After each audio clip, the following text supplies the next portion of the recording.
Take Action Real Estate Podcast, episode 29.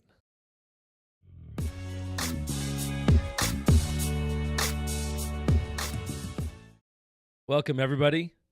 Glad you could be here with us. This is Brian Reitler from Core Developments. I'm here with my co-host, John Horner. Starting the new year off right. Happy New Year, everybody. Apologize for my voice. I'm a little hoarse here. You guys are going to have to deal with me for this episode. Hopefully by next week I'll sound a little bit better, but sounding a little nasally, a little congested. Congested. Yeah, so if you don't know us, we're a local real estate company here in Columbus, Ohio, and we've been together for about 5 years and really just working hard at building a rental portfolio, building a business that can support our families. Right now, we're flipping about 40 houses a year. We also are building about 20 to 30 rentals, single-family rentals per year into our portfolio. And currently, we have about 130 doors, and we can just continue to grow. We're looking forward to some fantastic, fantastic experiences in 2019, and seeing how we can grow and who we can add to our team and continue to create a successful company. Yeah, we're excited for the new year. In the last few months, we've been working pretty hard on kind of forecasting for 2019, and it's really a balance between, like the 10X rule, taking our goals and 10Xing them. That sounds easy, but it's not. I mean, if you made $500,000 next year, are you able to make $5 million the next? Maybe, but especially in our company, it requires adding employees, which requires training and process manuals and them learning and growing. And, we can't just hire 10 employees tomorrow and grow like that, So it's something that we're trying to balance. How fast can we grow? How big do we want to be? Brian and I were doing this, for the freedom of time and to spend more time with our family and to grow a great company where employees want to work. And so, money is not really our motivator anymore. I think at the beginning, money was my motivator to get out of my day job, but even then it was more about freedom than money. So anyway, yeah, we've been working on this forecast for a while, and we're just excited to get into the year and, excited to motivate our employees to kind of see our vision and grow with us. Yeah, so this episode, we're going to take some time to, look into what happened last year that we didn't really like or didn't really hit the goals that we had put out there, and kind of talk a little bit about what we're going to do this year and lay out there our numbers a little bit, and hopefully we can meet back in December and say, hey, we hit them. Yeah, that always happens, right? Well, let's go over some updates first of the company. This is, despite being holidays and obviously the beginning of the new year, we've been pretty busy. So one of our goals for this year is to purchase at least 6 single-family houses per month, and we closed one on New Year's Eve, so that counts for last month. But I think right now we have we closed one this morning. And we have 3 more in contract for this month. So right now it's actually the 4th of January, and we basically have 4 deals locked up, and our goal is 6. So we were kind of laughing about that yesterday. I mean, that's a pretty good position to be in as far as beginning of the year, setting new goals, and, we're getting pretty close to reaching them in the first few days of the month. We have a large mailer going out in a week and a half, and so we're excited to kind of hit those goals. And I think we have 2 more closings tomorrow. One's a little condo over in Westerville. And so, yeah, some good projects going on. We're finishing up a big rehab that we've been working on. That should be listed probably next week. Yeah, hopefully we can. We're just waiting for a little bit of outdoor stuff to happen, and then we can get it listed. Yeah, that one's down in Vassar Village, and it should be one of our higher profit deals just because of the up-and-coming neighborhood and the comps. We also have, we just got rid of a property. Well, not got rid of, we went into contract to sell a property today, and we can talk about that soon. But I'm excited to get rid of that property. It's over in Dayton. Absolutely. So yeah, also, we're putting together performance reviews for our employees every quarter. We want to go over with them, kind of what their goals are, what our expectations are for them. Are they reaching the goals that we set for them, last year and last quarter? And so for Brian and I, moving into manager roles over the last 2 years, that's a really important part of our job is to make sure that we're on the same page with our employees and not just going over them what their goals are, but also communicating to them what really the goals for the whole company is and what our vision is, and making sure that they're on board with what we're looking to do and they're willing to be a team player and not just do their role, but help really wherever they need or wherever we need them rather. So yeah, that's what's going on with us this week, really, and in the beginning of this year. Let's get into kind of, I guess, what we've done.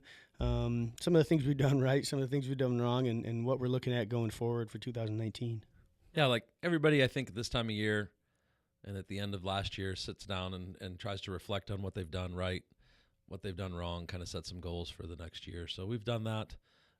We're kind of continuing to hone in our goals a little bit here this year in the early part and lay them out. So, I think let's talk a little bit about last year. What are the things we did right? What are some of the things we did right? I think one, we hired a few people, and it was one of them came and he was good for a while, and then he ended up leaving. Actually, I think we hired him the year before, didn't we? He started in November or December of 2017. He ended up leaving in 6-8 months later. So we found a replacement for him, and Dan's been doing really well. Yeah, new acquisitions assistant.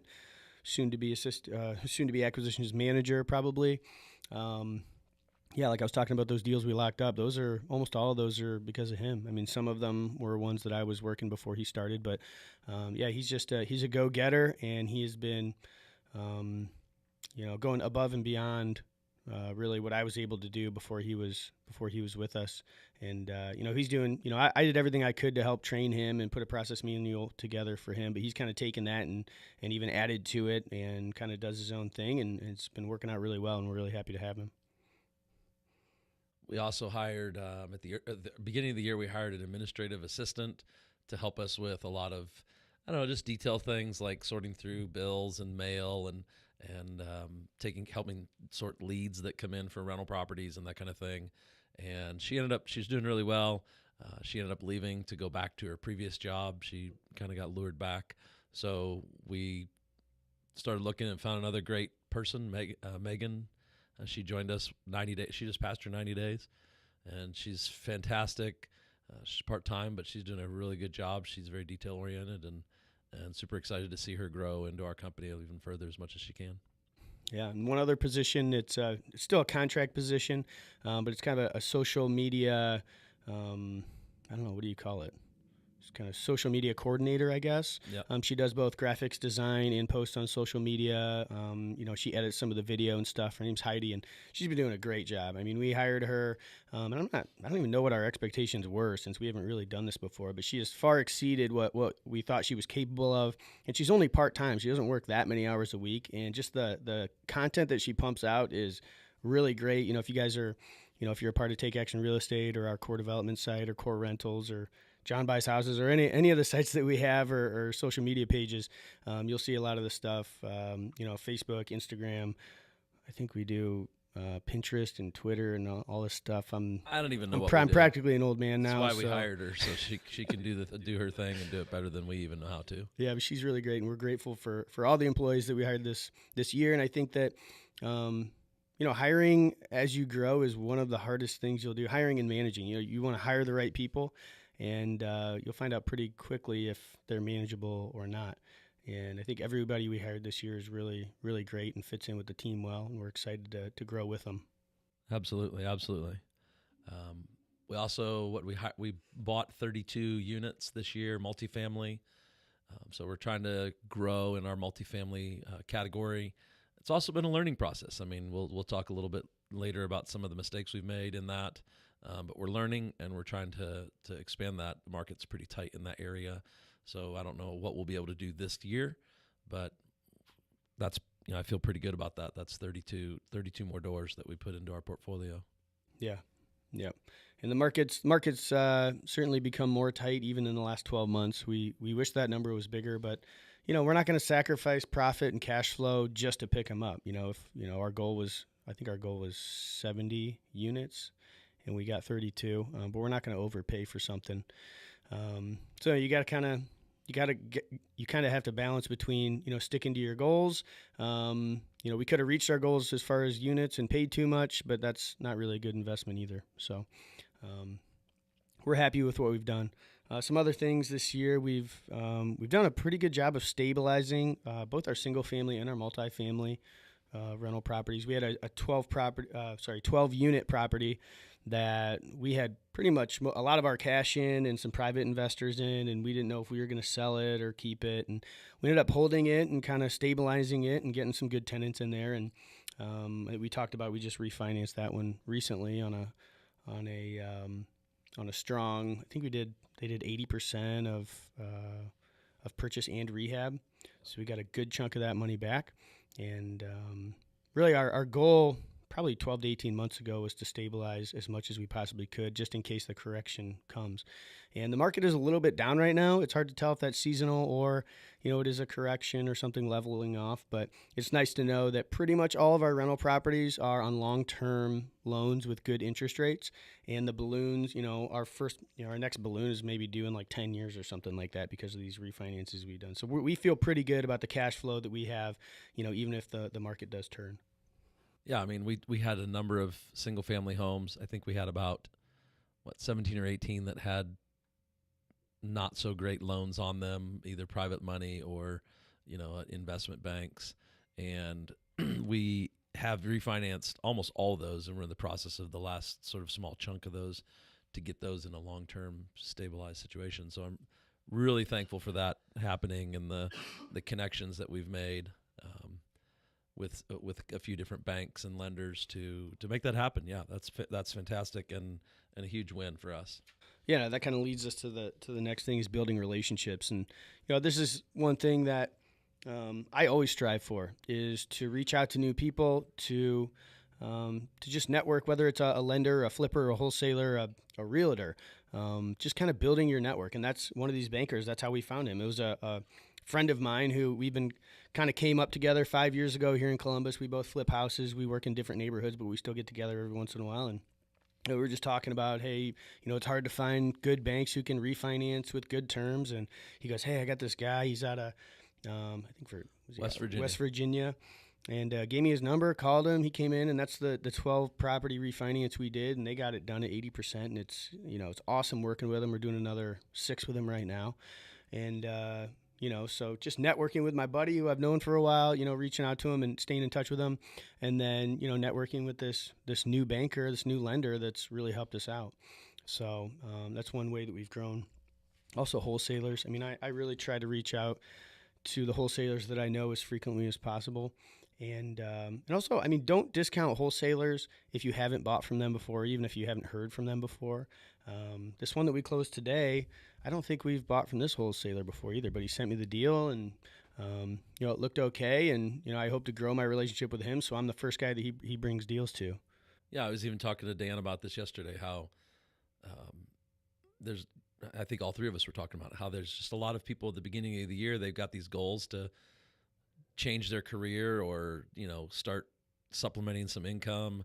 And so they've heard about wholesaling, and so they're trying to do it. So that we've been trying to connect with as many new people as we can, because you don't know who's going to be successful, who's going to be a go-getter and really, really be successful and succeed in wholesaling. So we want to be on those people's radars. Right. And for wholesalers just starting off, and I know because, I was there at one point, sending out my first mailer and talking to sellers for the first time. But if you're experienced at buying from wholesalers, and a brand new wholesaler brings you a deal, you can mentor them because they're not really familiar with it. They might not know a title company who will do double closings or assignments, and they might not know the whole process. So, we've gotten deals just because someone brings me a deal and I say, hey, or they'll bring me a deal and say, hey, can you help me work this, or, can you help me work this deal out, help me analyze it, and I'll give you first shot at it? And I say, absolutely. We'll help you out. Like, I'm not going to give them any legal documents. I'm not going to provide them with an assignment contract or anything, but I'm going to point them in the right direction. I'm going to point them to maybe an attorney who can help them or the right title company or whatever. And so in mentoring them, I kind of get to control the deal, or at least kind of the process, title company and things like that. But if I help them and I end up buying that and they make a couple $1,000 or whatever it is, hopefully I'm the next on the next deal they get, I'm the first person they come to. So that's a little tip for people, as far as working with newbie wholesalers. Yeah. So building relationships. I'm looking forward to seeing what relationships we'll get into in this year. Some of the things we didn't do very well this past year is we've kind of looked backwards and thought about, would we do this again? Should we go down this path?